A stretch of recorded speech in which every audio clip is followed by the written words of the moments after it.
వాళ్ళలోనూ ముందు ఉండాలని కోరుకుంటూ అందరికీ వినాయక చవితి శుభాకాంక్షలు.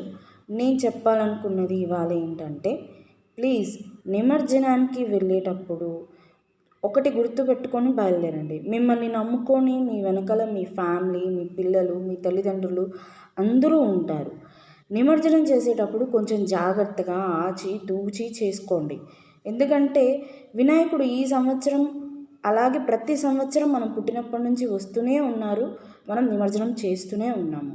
కాబట్టి దయించి మీ మీ రక్షణ మీ చేతుల్లో పెట్టుకొని మీ వెనకల మీ కుటుంబం ఉంది అన్న ఒక ఆలోచన మనసులో స్పృహగా పెట్టుకొని ఈ వినాయక చవితిని 9 రోజులు ఆనందంగా సంతోషంగా అన్ని కుటుంబాలు సవ్యంగా జరుపుకోవాలని కోరుకుంటూ అందరికీ వినాయక చవితి శుభాకాంక్షలు.